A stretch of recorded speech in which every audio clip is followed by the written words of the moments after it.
Janome.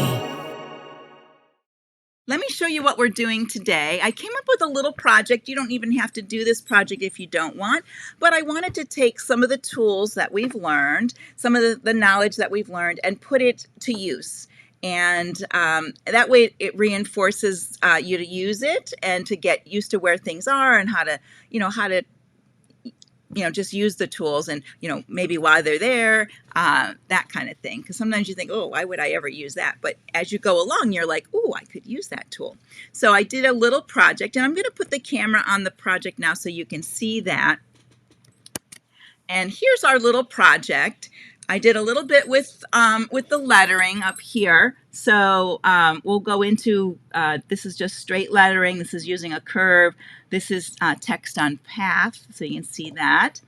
Up here, this is a clip art, so we're going to edit this clip art and fix the wings. And I actually used a metallic thread in my wings, but we're going to do a little special stuff with that. And then since we're using the clip art, we can actually resave it to clip art. I'm going to show you how to do that part of it. I know you can't see the bottom of my screen where I was showing the text on path, but it's at the bottom there. There we go. Okay. Oops, let me make sure I don't knock this over. Let's put it back in middle of the screen. There we go. So a couple things we did in the very background. I'm going to show you how to make this very subtle background. I did it on a gray fabric with kind of a variegated gray thread just to give it a little bit of texture to the background. And then we'll make, this is actually one of the symbols. I'll show you what that is, and I used a pattern stitch in there. Same thing with the stem. We're gonna draw the stem, show you how to do that, and then the little curly Q. That's a decorative stitch on there. And then we'll work with the satin of these petals. I've done the petals differently. Some of them I've left just with the divide feature from Stitch Flow, and then some of the other ones I added more divides, and you can kind of see those there. I can kind of bring it in a little closer. You can see how it gives the petals a little definition. It also breaks up a wide satin stitch. So there we go. All right, so that's what we're going to work on today. See if I can get it, keep it in the, there we go. We're going to work on that today so that you get a feel for how things are, and I think it'll help you to enjoy the software a little bit more, and little simple things to play with. Now I know you can do anything you want with your sample. You don't even have to do this sample.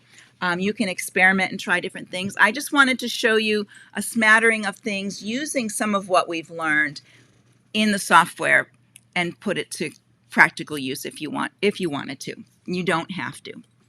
All right, so I'm going to move my computer here, and then I will put the software on, and we'll get started. So let me double check that there aren't any questions before I get too far along.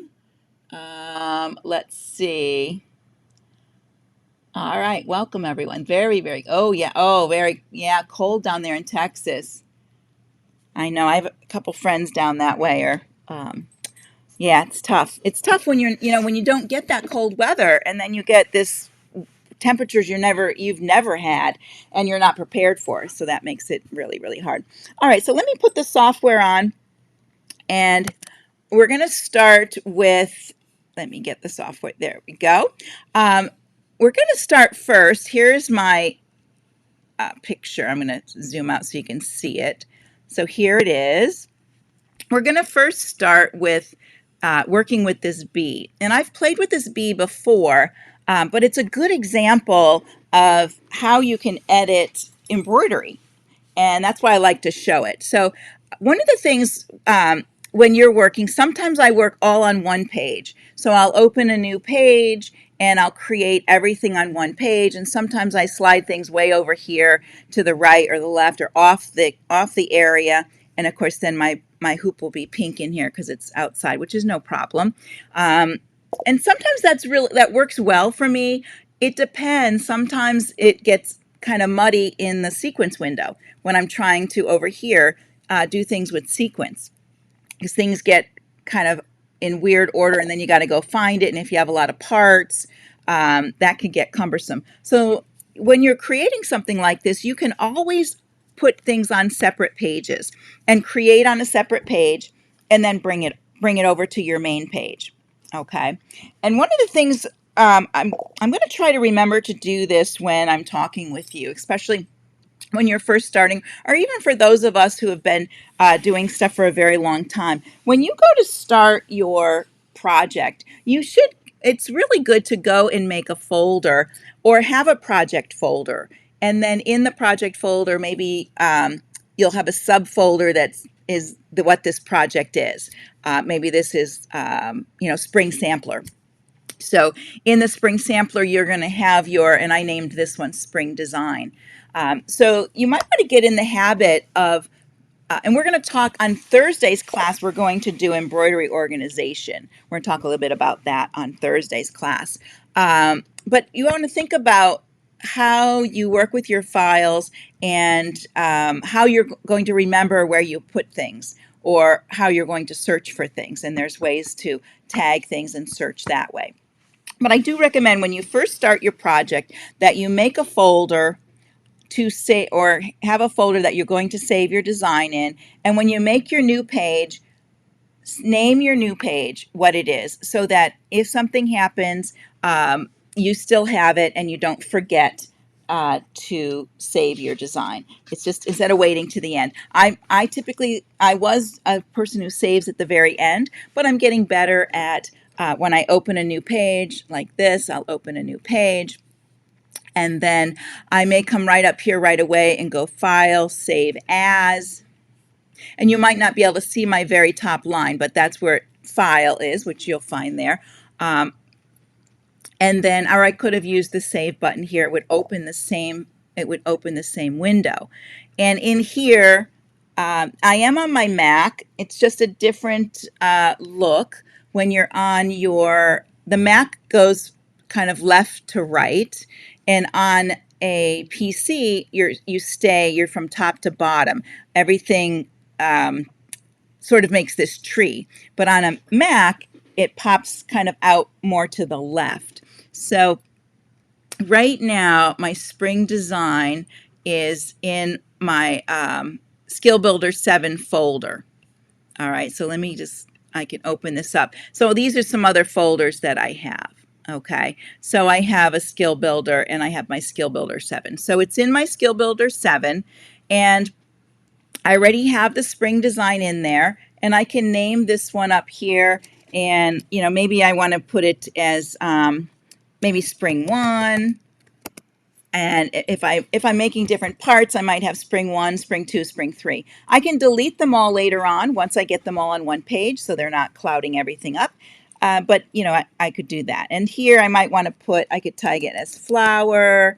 Maybe I could do bee, things like that. So when I go to look at it, I can go by these different tags that are in here. And that will help me. So I'm just going to save this one here. Now I don't always, there it goes. So now it has the name up here. I don't always, when I'm working with you guys, when I go to a new page, I don't always name my page.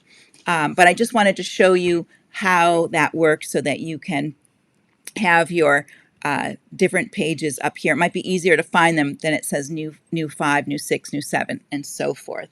So hopefully that makes sense. I'll show you that in a moment, how to move the hoop. Hang on one second. Let me see what else is here. Hello, Costa. Welcome, welcome. Okay. All right, and Kay answered that. So my design, as you can see here, I'll go back. My design, I did turn my hoop sideways. It's a little easier to work with, and it's very easy to do that. What you would do is come down here to your machine hoop icon, and when you open that up, you have another icon here, and you want to, this is where you would change your hoop, add a hoop, but if you look over here, we tend to look over here now because that's what we're used to. Right up here is our rotation, and so we can do it by, X and Y, or we can just put 90 in here, and we have it changed. Now my hoop is green for a reason, because I we have that new custom user interface colors. So I changed my hoop to green, so which I kind of like that. So you can do that. I covered those things in the first few videos, so you can go back and take a look at that. And to turn off your hoop icon, you can just come up here to select, and you're all set there. Okay, that kind of shows you that. And it's great that you can turn your hoop. It's very handy to work that way. Then when it goes to the machine, it will go it'll go in its upright position when you go to your machine. You don't have to turn it. The software knows what to do, and it fixes it for you that way. All right. So the first thing we're going to do is we're going to go to our clip art library. And I really love using the stuff that's already in the program. There's always a lot you can create in there. And so we have under Tools, we have Insert Symbol and Clip Art Library. We're going to use both of those today. But the first one we're going to do is Insert Clip Art.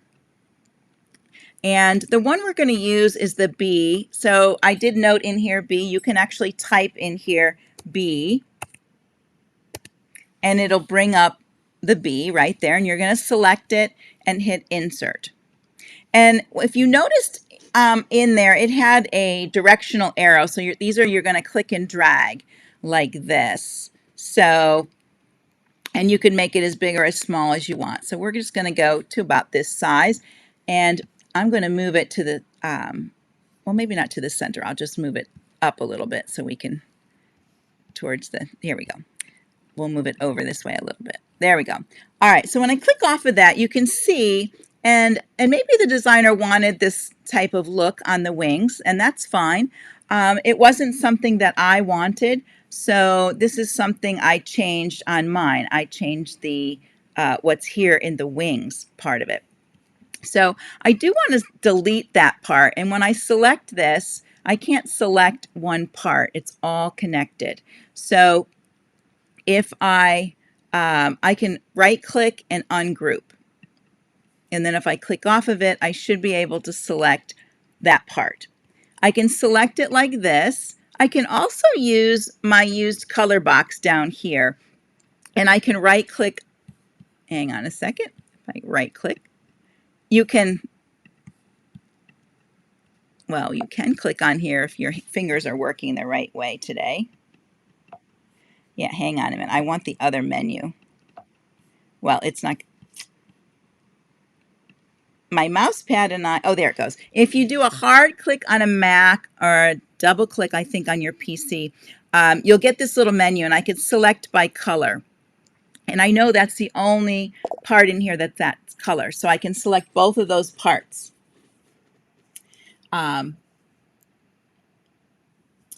So that's a good question. Hang on a second. Lynn has a good question. What's the difference between ungroup and break apart? Ungroup just, let's see, how can I say this?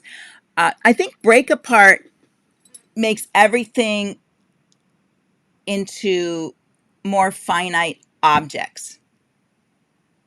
So with break apart, it just, or with ungroup, it just takes your sections apart. Break apart, if you have something connected with jump threads, it'll break those jump threads. So you'll, like with letters, and we'll look at that when we do letters. So when you have letters, you have those jump stitches, and you do break apart, it makes each letter an individual at that point. Okay, so I have these two selected, and I just have to hit delete, and they're gone out of here. So I can create the new wings that go in here. So we're going to do that first. Now, I don't always work, some people can think about things in a certain order. Oh, I got to do this first and then that. I don't always think that way.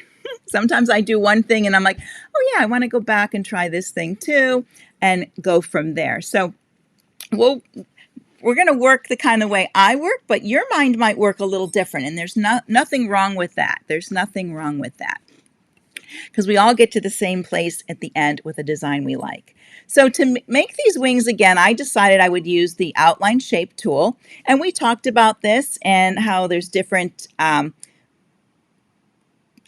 there's different digitized outline shape tools in there based on how you click. And I have the context tool. And I want to start with a sharp point here, or a line. So I'm going to hit Shift and click. And then I'm just going to use my smooth nodes going around, just like that. And then when I come over here, put it on top and end shape. And it goes ahead and it fills it in. And it also, if you can look down here in the used colors, you can see it filled it in. I'll click off of it because that ends the tool. It filled it in and it gave it an outline. And I don't really need that outline.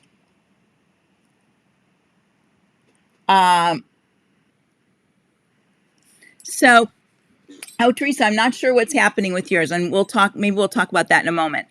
So I'm going to keep it selected. I can delete it right here by going to this X. So before, when I had the wings selected, I used the delete key, but if it's the only thing selected in one of these lines, like if I wanted to select the fill, I could just select it. I could delete it right here like that, and I'm going to undo it because I don't want to delete it. Okay, so there I created my first wing, and then I decided once I got the wing going that I would show you a new tool on there. I don't think we played with gradient before. I might have showed some things in samples with gradient, but gradient is right down here in your properties under fill, under properties, and I have a step fill.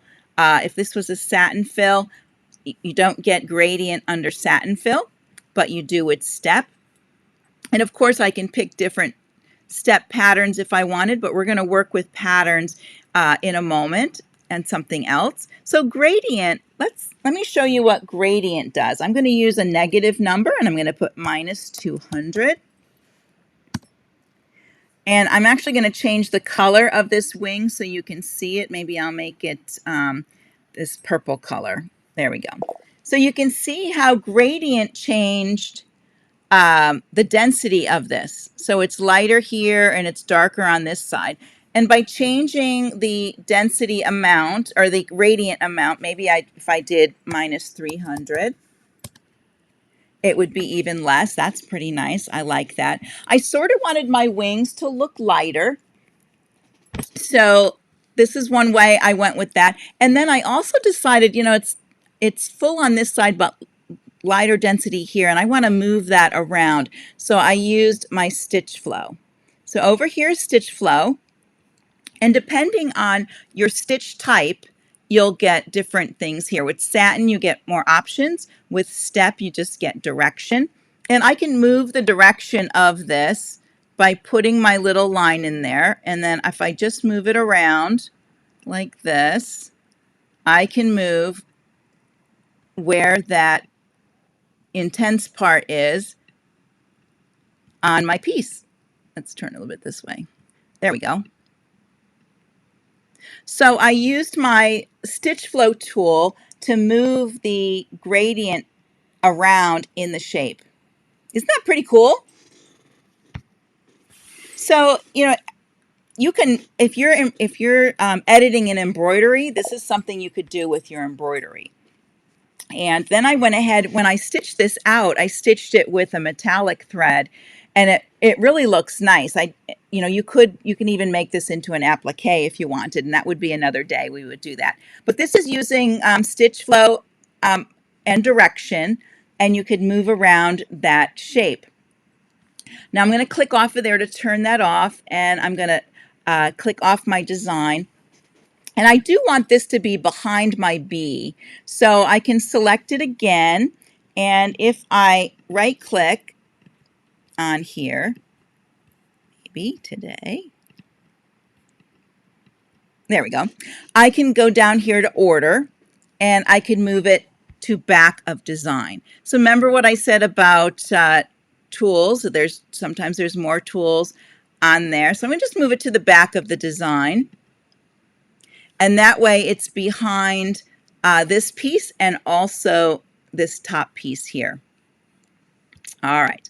Now, depending on how big you made your bee, sometimes these sections can need a little work. And I'm going to go back to my original and see what I did here. So we'll zoom in. Here, I changed the direction of this piece. And if I put on stitch flow, you'll see I made the stitches go more up and down. We'll go back into the, let's see, I don't think I have stitch flow on any. Oh, this one here, I curved it a little bit. So you can see that. And you can see my gradient here. So let's go back to my design here really quick, and I'll show you again. Here's this section here. I went to stitch flow over on the left. I only have direction, and I drew a line from top to bottom, and it made my stitches go top to bottom. Now you could do things like this. Sometimes this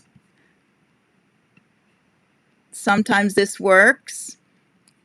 If you want them to go in a certain, maybe you want them to go off in this direction rather than up and down, you can do that kind of thing too. So it's up to you. You're the designer. You can make the changes how you want to make them. All right, and then I think let me see what I did in here too. If I made these, I think I kept these all the same pattern that they were. Didn't change any pattern in there. So there's nothing changed in here. I could make a pattern, but I didn't. Now, one thing, we're going to go back over here and look at this design. I could do my other one over here, and maybe I will do that really quick for you guys so that we can see that. Let me make this go here. All right, so I'm just going to quickly go around making my points. Now, there we go. I can readjust this when I get done. I can always reshape it when I get done. Let's make it this color. And we're going to change the gradient to -300. And then that one, it looks like it's falling in the right spot. Now it is a little bit big in parts. So if I go to edit nodes, I can just pull that node in a little bit, just like that. Maybe make this one come out or this one come in. So you can work with your nodes however you want to get it to work where you want it. I'm going to select it. I'm going to right click or hard click, and then back to back of design. So now it's behind there. Okay. The other thing I want to look at, and we'll look at sequence again when we go to sequence. Okay, good. They're showing up like that. That's perfect. All right. Now, the one thing I want you to notice, this design looks like the black is an outline, right? Wouldn't you think it looks like an outline? I'm going to check to see if there's some questions.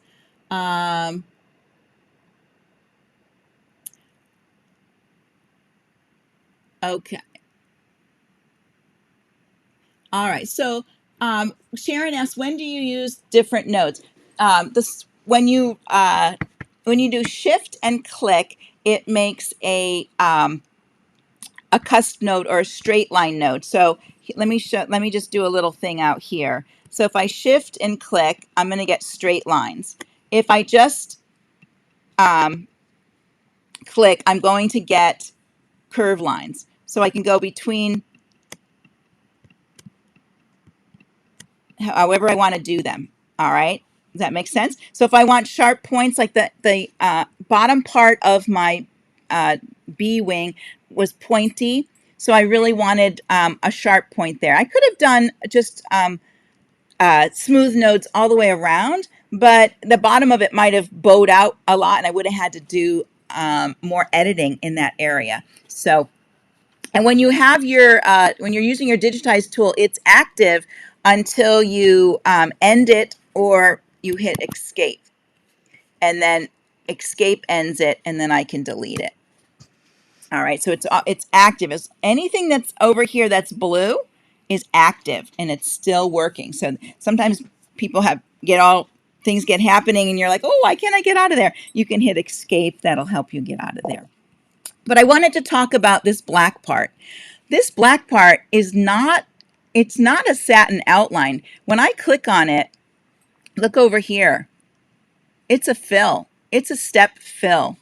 So one of the things, and I do have a little spot here. Do you see this little bump? I can fix that in my editing in here if I want to. So one thing when you have something that has an outline, even when you bring in graphics, sometimes you'll get that black behind it, and you think it's an outline, but it's not a satin stitch outline. So it's not going to behave like an outline behaves. It's going to behave like a fill. All right, and that's something to think about when you select it and you see where it is over here in your properties. It's something to think about when you're working with your piece. And, you know, I could make this a satin fill if I wanted to, and that changes it a little bit. I think that's what I did on mine. I made it a satin fill, which I like the look of that over a step. Let's see what a step looks like. Step is more flat. Satin looks like this. Let me fix this little spot here so I can show you that. Edit nodes. Just drag that one down, or I could just delete it like that. And then click on one of these. See these arrows? These are directional and they move your stitches. So straightens that back out. I might have some areas here. Maybe I want to use stitch flow on this. So I can come down here to stitch flow. Now I have direction, divide, and point direction. We're going to come back and use divide at another time, but maybe we want to do some direction. There we go. So I would go around my design looking at different parts and decide, you know, what needs to be worked on and what doesn't. And I get in very close with my work. I love editing nodes. Like, see down in here, there's some weird stuff happening there. Let's touch edit nodes. And there's like these two nodes right on top of each other. Let's take one of those away because we don't need two. And then we can kind of straighten this up a little bit here. There we go. All right, you see how that works? It's not so hard. It just takes, sometimes it takes a little bit of time. Some things I'm going to change, and some things I'm like, it's small enough it's not going to be noticed. But I wanted you to know how you do that part. So, Janie, are you asking how to do curved stitches when you're using your drawing tool?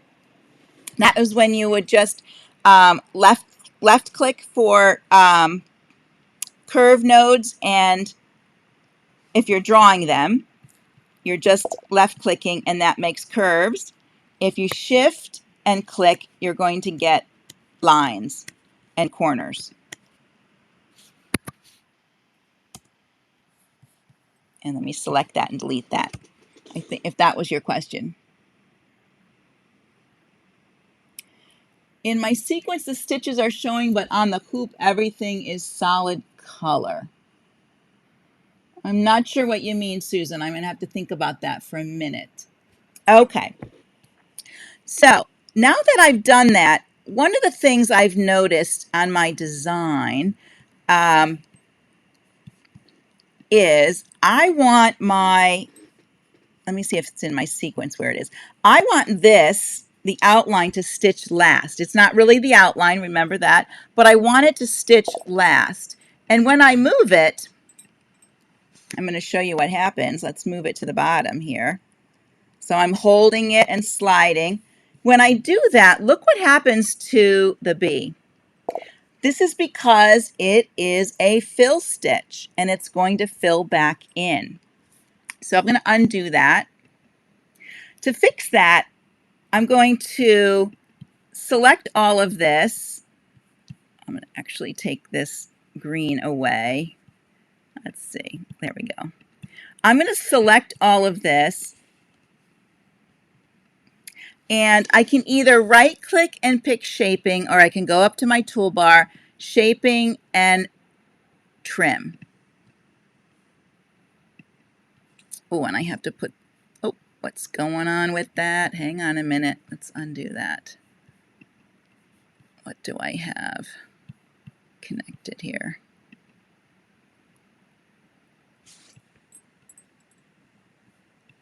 Maybe I don't want those. I want these other pieces. Let me take these and all the way to the end. here. These are the ones I want, I believe.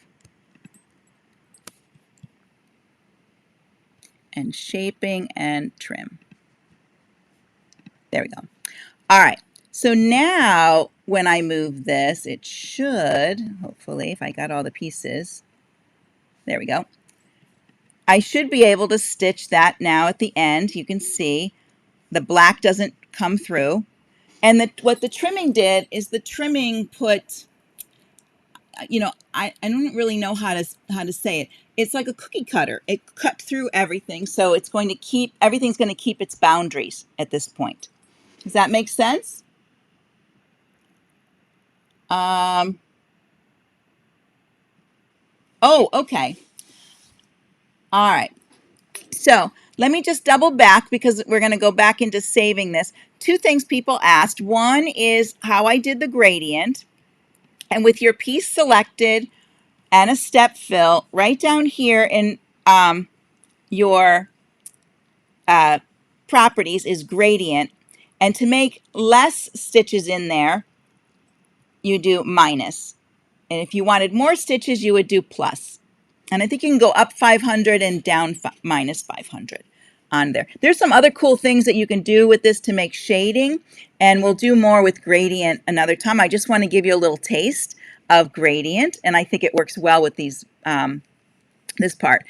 Someone asked about how we curve the stitches using stitch flow. All right, so here I'm going to select stitch flow, and I'm going to make my line go across. It doesn't have to be on the edge. It could just be in the middle. And then I can click on here and just drag this up, and it works. Now sometimes when you drag it up, it comes apart and comes outside itself. So you just have to be careful about that. So I could do it that way. This little X takes it away and returns it. So if I just want to make, maybe I just want to do a small one, you don't always have to have a big line, and it curves those stitches. The gradient shows on the sequence window, but it's not showing on your wings like this. All right, so the other thing, I'd have to think about that, Susan. The other thing is, can gradient be used for like a net fill? You could use this, but it's going to be darker and lighter. I actually did a skirt. I'll have to show that. I don't have it downstairs. Oh, I do have it downstairs. I'm gonna let me grab it for. Well, I'll show it later. But the you could use this, you know, to hold down the nap if you wanted to. But it's always going to have this gradient, this gradation of color from light to dark. You know what I mean? So less to more. So you could use it. Let's say we're all done with our bee. And now what I want to do is I want to save it back to my clip art so that I don't have to redo this bee every time I come to it. Okay, it's finally where I want it. So I'm going to select it.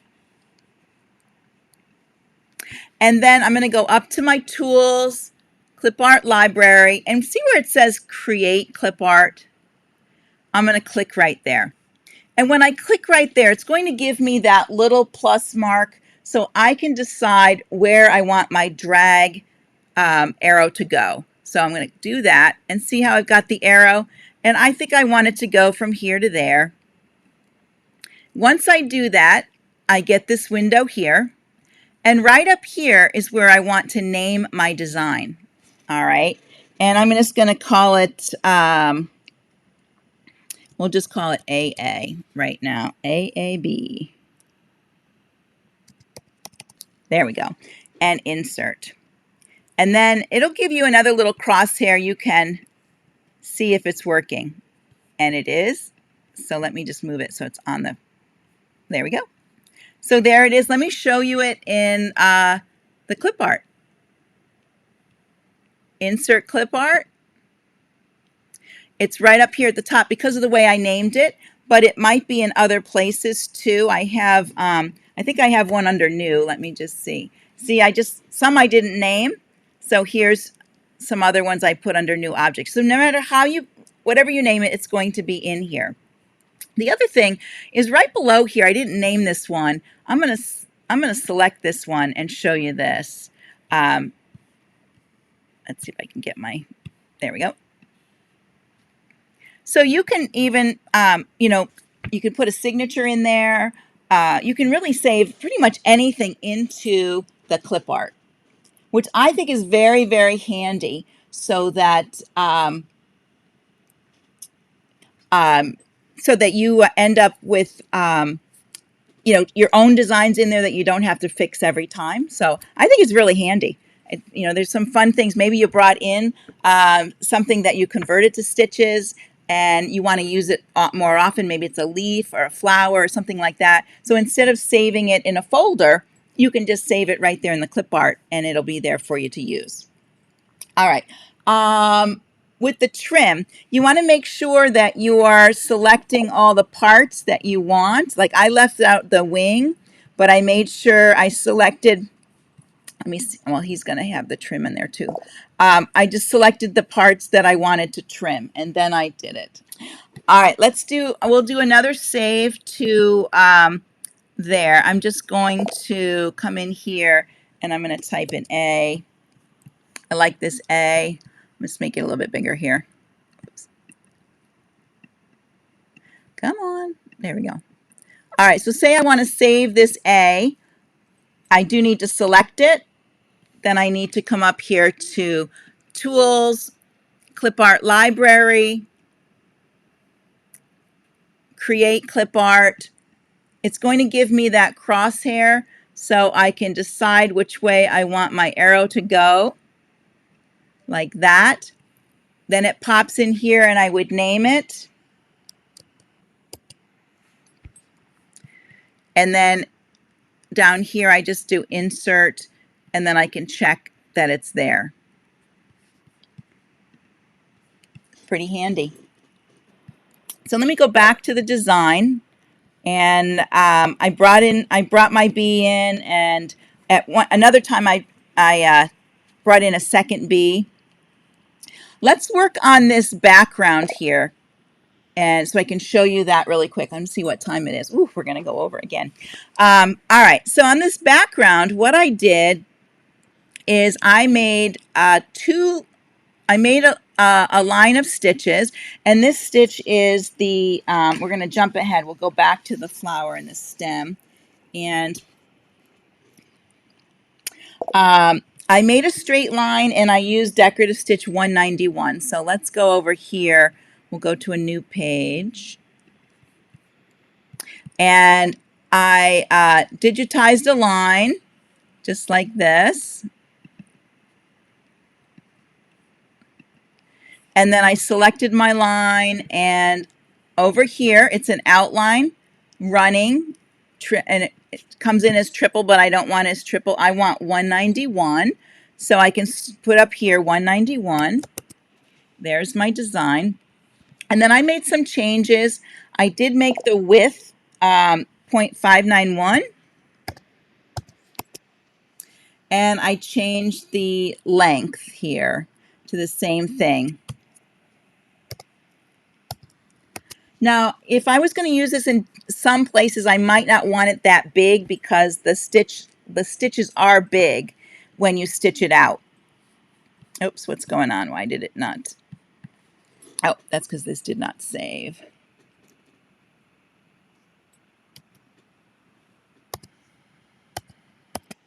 Let's see. There we go. Let's get this one.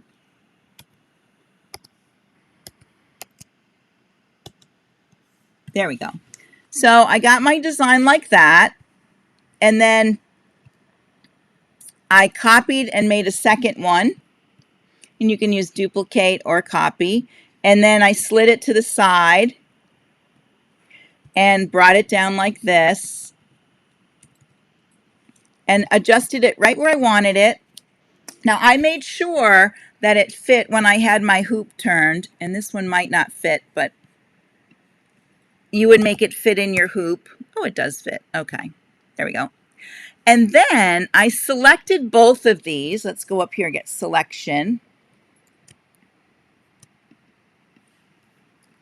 I went to my array, rectangular array, which I think is very cool.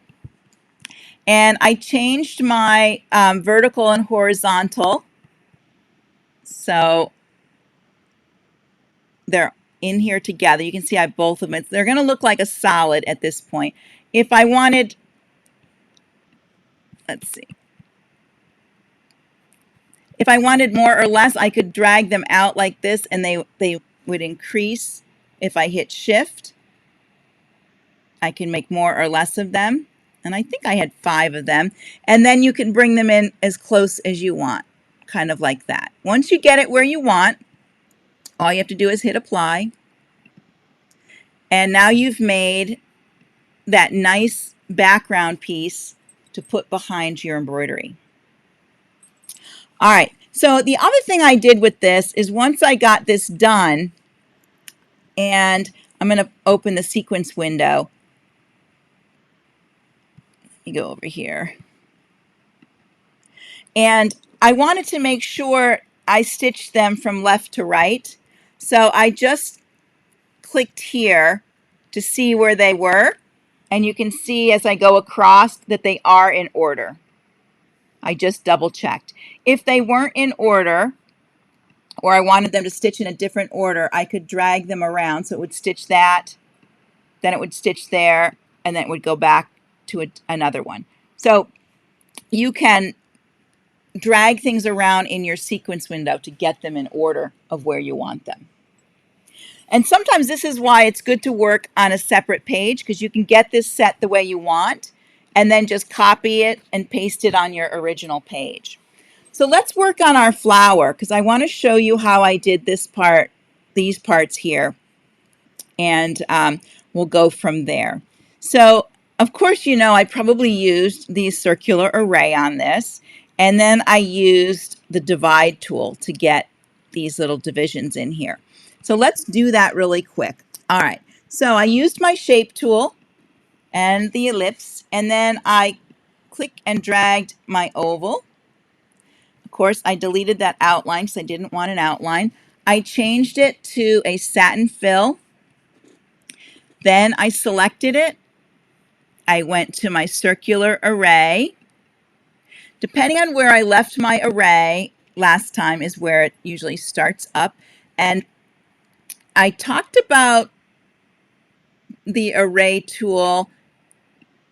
The green is your start, and if you use shift and the green, it keeps them right in line as they come in.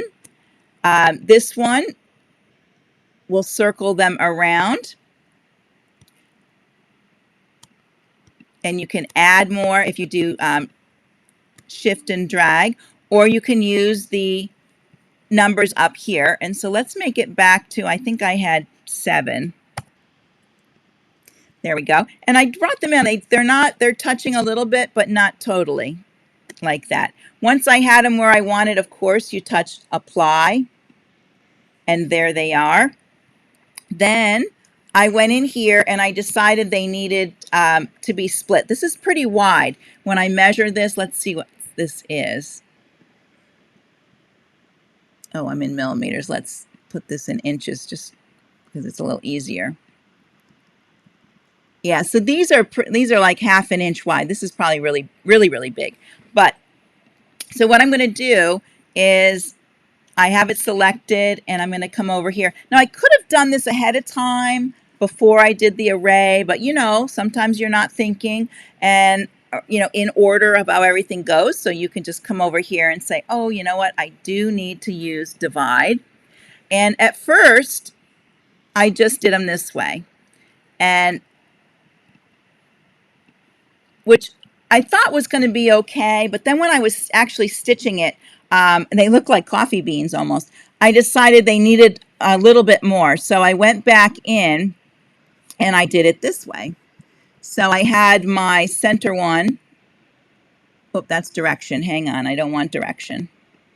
I want divide. There we go. There is a shortcut for that too. And then I just brought in another one. And another one like that. And let me click off of that. So you have this look. Now you can move your lines around. See, I have a little weird spot happening there. So with it selected, let me go to stitch flow. Maybe I would divide. Maybe I would move this one up a little bit. There we go, to get the look I want. Oh, and this one maybe needs to go over. There we go. So you can work your way around your flower like that. Does that make sense? I think it really, let's go back and look at it. I think it really makes the flower, this is the original over here. And then this just makes it look more dimensional and more lifelike, I think. Now, let's talk about this piece over here. This is actually a, and I'll just go on this side since we're doing this. We'll come back to the center of that. Here, I went to make that the little petal. I went to insert symbol, webbings, and I went to my favorite heart, which is down here, right there. And I'm going to insert it and click and drag like that. See how it makes like looking like a petal? Looks like a little leaf now. Let's delete the outside. Let's turn it green. There we go. So there it is. And I used some of the decorative fills in here, the pattern fills, because I made that, I think it's a satin. Let me double check what I did. Go back to this. Right, it's a satin, and I used the polygon here. I used a satin, so I'll show you how that works. You pick satin. You can come in here to the patterns, because that's pretty wide, and I didn't really want to, I think I used divide on it, but I didn't want to do too much, so I did polygons on there. And if you want to use, stitch flow, you can. You can use divide like that, and you could do other things with it to give it more dimension. I'm going to do the center of my flower, and I probably would have brought these in a little closer, but we're okay with that for now. I used the circle.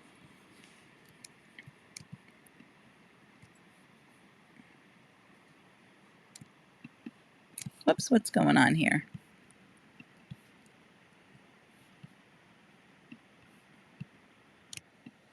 There we go.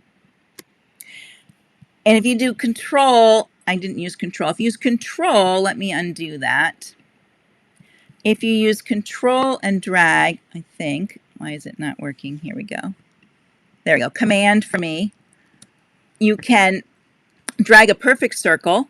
I did leave the outline on that, so the outline I changed to a satin, and then I think I changed it to, let me think, 0.079.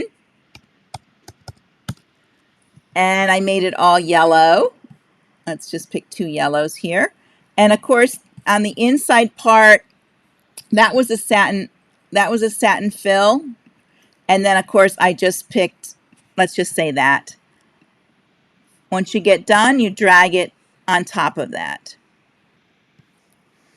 And it's going to clip away what's underneath there, which is fine, which is what I want. All right, so for the stem, I went back to my outline shape tool.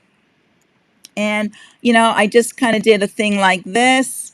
And when I got to the bottom, I could do the little square part, come up here, make it narrow, and just do that. Now see how that top part came out? Let's select that. And let's make it green, because then it won't get lost with the other part. And delete the outline. Okay, so see how the top part, I used these nodes, so it's kind of curvy there. So if I wanted to, I could make it a line node like this, and then I have to make it a little wider.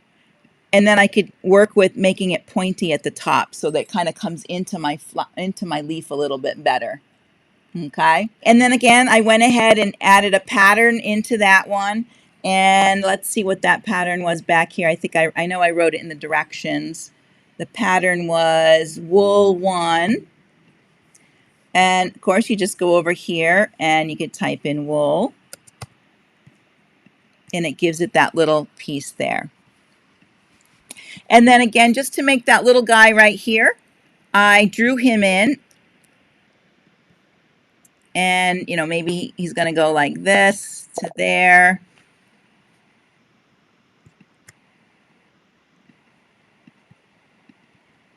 Like that. Let's select him. Let's delete his outline. And then when I was moving these like that, see how I could do it this way if I wanted to attach to the leaf that way, or I could bring the leaf forward, order. You want to right click, order, and I can move it to front one or maybe to front of design. Let's do that again.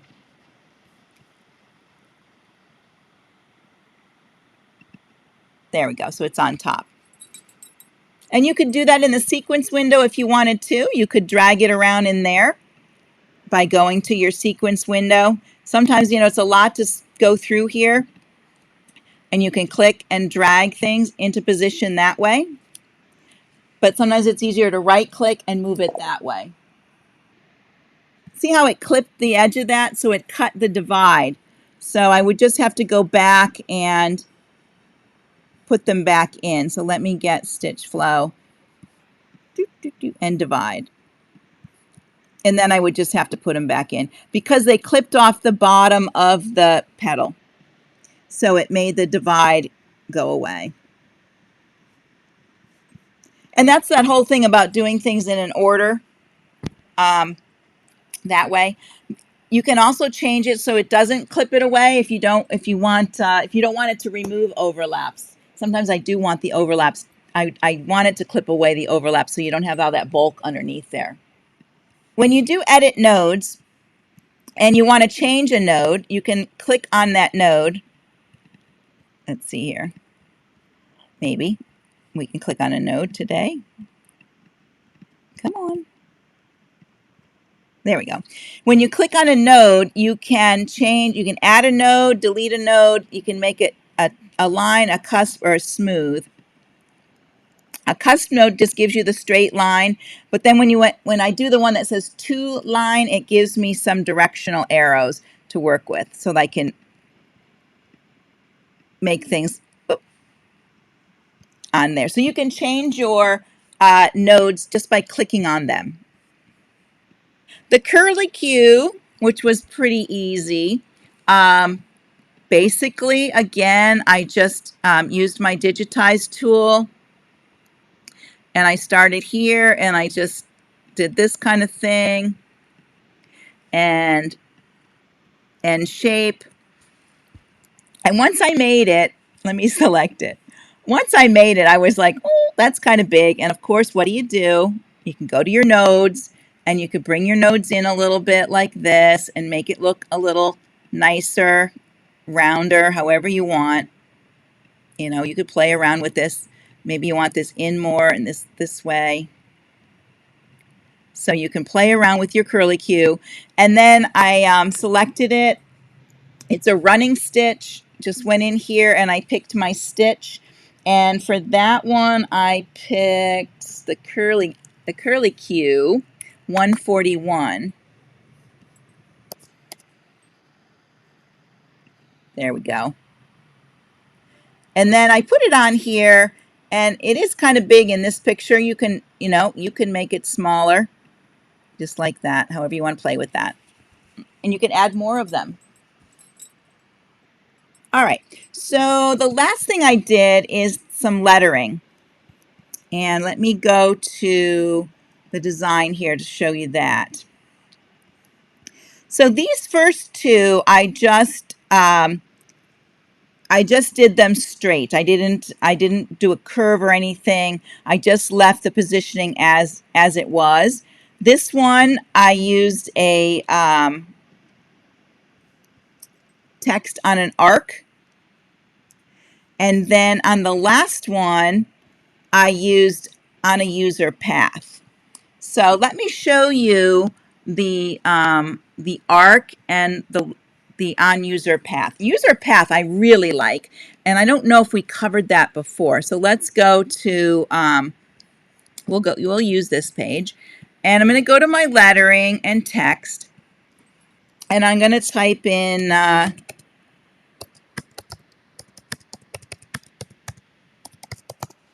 all right, and I'm going to make this, I think I had like 20 over there. All right, and I'm going to select it and move it away from there. So I can still go back because I haven't done anything to my text. As long as I haven't done anything like break apart or convert, my text can still be manipulated in the text box, the toolbox up here. So I can go over here and select on an arc, and then I can align it on the arc wherever I want it. Maybe I want it centered. And then from, oops, that's not what I want to do. And then I can use these dots here to change how my arc is going to be. Maybe I want it that way. Maybe I want it down under here. So I can just move it around like that and slide it on the arc, making my arc however I want, close to my flower or not.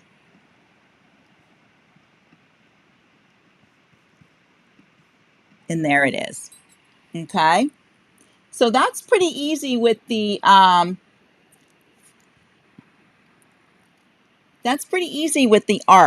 Now the user path, this is really fun. User path again, we're going to create our line, and you can make your your little curvy line however you want, like this, and shape. You can come in here to your text, and I'm going to just type my text over here. Bees will be buzzing. Let's see. Letting me know. I'm going to say spring is here. All right. So there's my text. I'm going to click off of that. And I'm going to take my text, and then I'm going to select my line. I'm going to go to my text. Well, wait a minute. I did that wrong. I'm going to select my text, and I'm going to select my line. So I'm going Shift, click on the line. So now just those two things are selected. I'm going to right click, and right here at the bottom, it says Apply Path. And it put it right on that path for me.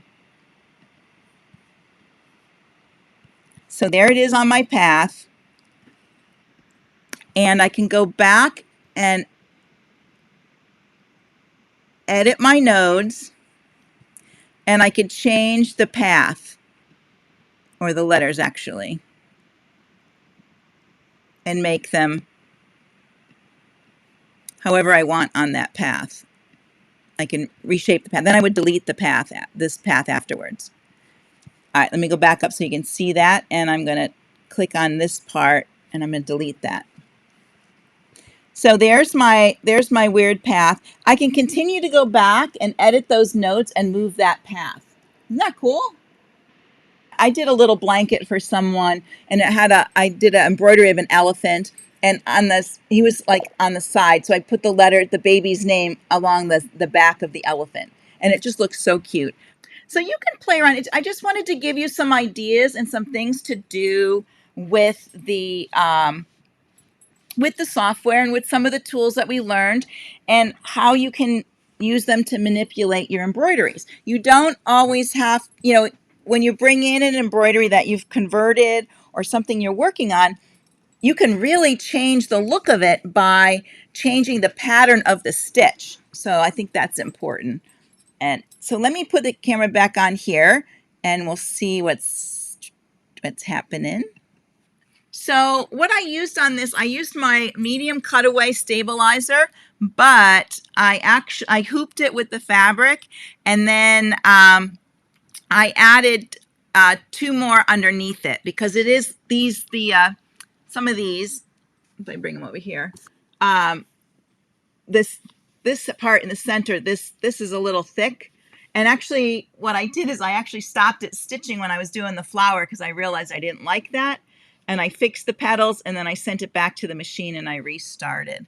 but I added stabilizer because it was a little bit thicker. So you do want to have, and it's a cotton, so you do want to have more stabilizer under there.